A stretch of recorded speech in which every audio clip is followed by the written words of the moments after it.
Salam sejahtera saya ucapkan kepada Cikgu Jonias dan rakan-rakan yang menonton video ini. Hari ini saya akan membentangkan tajuk saya iaitu perbandingan tenaga buruh guna tenaga pengangguran mengikut negeri Sabah dan Selangor pada tahun 2002 hingga tahun 2012.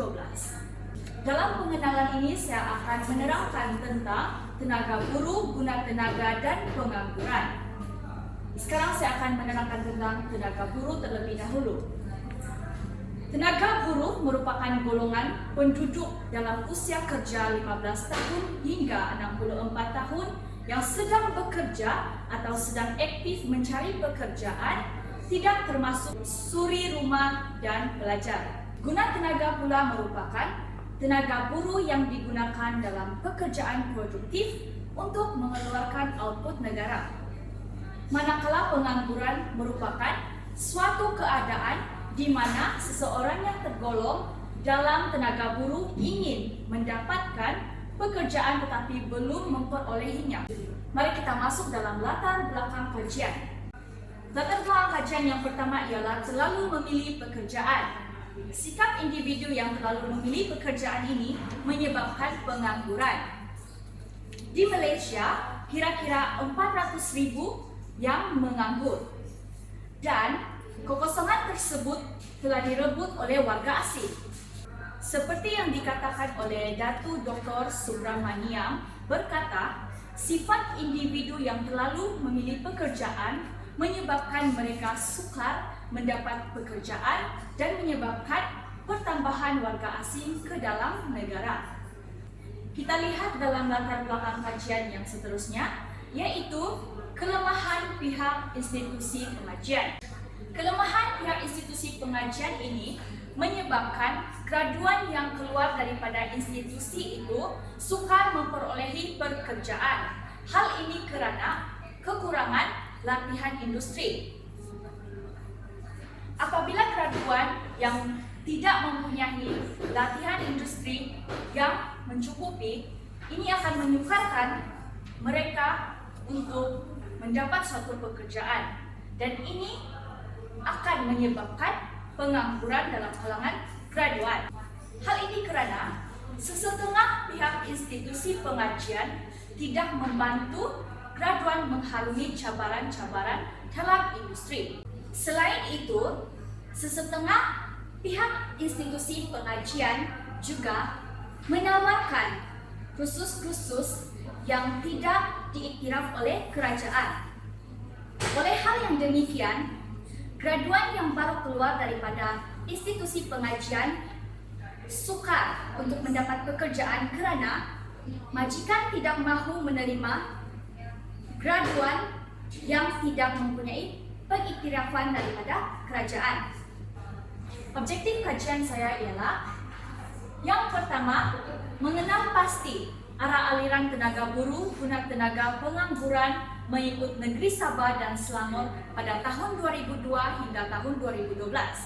Manakala objektif kajian saya yang kedua ialah mengenal pasti peranan pihak kerajaan dalam mencorakkan tenaga buruh guna tenaga dan pengangguran mengikut negeri Sabah dan Selangor pada tahun 2002 hingga tahun 2012. Kaedah kajian yang saya gunakan dalam kajian ini adalah yang pertama, kaedah pengumpulan data, yaitu saya akan merujuk internet untuk mencari maklumat-maklumat dan data-data berkaitan dengan tenaga buruh guna tenaga dan pengangguran di Sabah dan Selangor. Yang seterusnya, buku-buku ilmiah yang berkaitan dengan perbentangan saya ini. Dan seterusnya ialah buku laporan ekonomi. Manakala kaedah yang kedua ialah kaedah analisis data, yaitu melalui jadual dan juga graf garis. Sekarang kita akan masuk dalam hasil kajian dan perbincangan. Ini merupakan jadual berkaitan arah aliran tenaga buruh guna tenaga dan pengangguran di Sabah pada tahun 2002 hingga tahun 2012. Di sini terlihat kadar pengangguran dan juga arah aliran pengangguran daripada tahun 2002 hingga tahun 2012. Melalui jadwal ini, arah aliran pengangguran bagi negeri Sabah pada tahun 2003 menurun dan kemudian meningkat pada tahun 2004 dan menurun secara berterusan daripada tahun 2005 hingga tahun 2008. Kemudian pada tahun 2009 naik semula dan pada tahun 2010 nilai kadar pengangguran tidak berubah seperti tahun sebelumnya. Manakala pada tahun 2011 telah meningkat dan pada tahun 2012 pula tidak mengalami sebarang perubahan seperti tahun sebelumnya. Mari kita lihat arah aliran tenaga, guru guna tenaga dan pengangguran di Selangor pada tahun 2002 hingga tahun 2012 pula. Kadar pengangguran di Selangor pada tahun 2003 meningkat, kemudian menurun pada tahun 2004, kemudian meningkat semula pada tahun 2005 hingga tahun 2006. Dan pada tahun 2007 arah aliran di Selangor telah menurun pada tahun 2007 hingga tahun 2008, kemudian meningkat semula pada tahun 2009 dan menurun pada tahun 2010, meningkat semula pada tahun 2011, kemudian menurun lagi pada tahun 2012. Sekarang ini yang saya ingin tekankan dalam perbincangan ini, yaitu perbandingan arah aliran antara negeri Sabah dan Selangor pada tahun 2002 hingga tahun 2012. Seperti yang Anda lihat, ini merupakan kadar pengangguran di Sabah. Yang di atas ini merupakan kadar pengangguran di Sabah, manakala kadar pengangguran di Selangor adalah yang di bawah. Sekarang saya ingin jelaskan tentang kadar pengangguran di Sabah terlebih dahulu. Kadar pengangguran di Sabah memperlihatkan kadar pengangguran yang lebih daripada 4%, yaitu negeri Sabah belum mencapai guna tenaga penuh, yaitu kadar pengangguran yang lebih daripada 4%. Manakala kadar pengangguran di Selangor pula adalah di bawah 4%, yaitu negeri Selangor telah mencapai guna tenaga penuh. Sini jelas dan terbukti bahawa kadar pengangguran di Sabah dan Selangor jauh berbeza.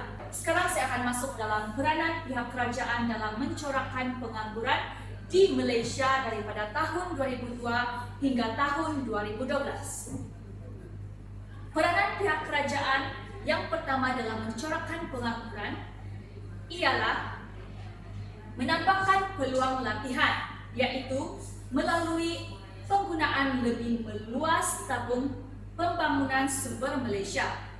Seterusnya ialah mengadakan kempen mengenai peluang pekerjaan, menggunakan ELX yang membantu memadankan pencari kerja dengan kekosongan jawatan dengan lebih berkesan. Dan peranan kerajaan yang seterusnya ialah New Immigration Act.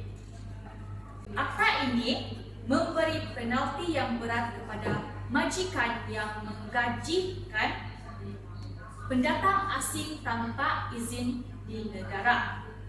Dan seterusnya ialah menggalakkan penggunaan peralatan penjimatan guru. Kerajaan menggalakkan penggunaan peralatan penjimatan guru. Dan kita lihat dalam peranan kerajaan yang seterusnya lagi, yaitu mengurangkan beban kenaikan harga tinggi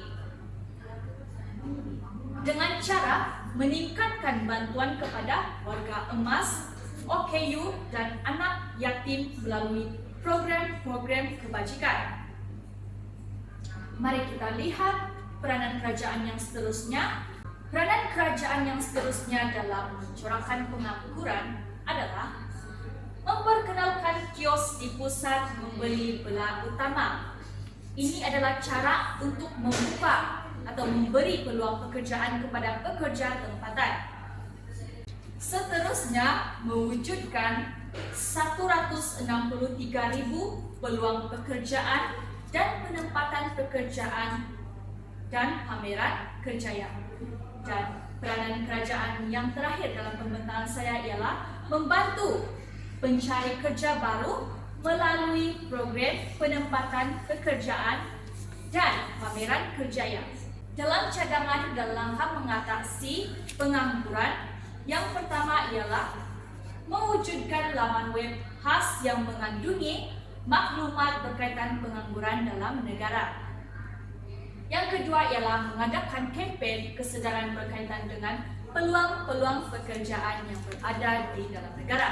Rumusan kajian saya adalah arah aliran pengangguran di negeri Sabah jauh lebih tinggi daripada arah aliran pengangguran di negeri Selangor. Hal ini menunjukkan bahawa arah aliran pengangguran di negeri Selangor telah mencapai guna tenaga penuh, manakala peranan kerajaan dalam mencorakkan pengangguran dalam negara pula jelas terbukti melalui kejayaannya memastikan negara mencapai tahap guna tenaga penuh daripada tahun 2002 hingga tahun 2012. Okey, demikianlah pembintangan saya pada hari ini. Sekian dan terima kasih.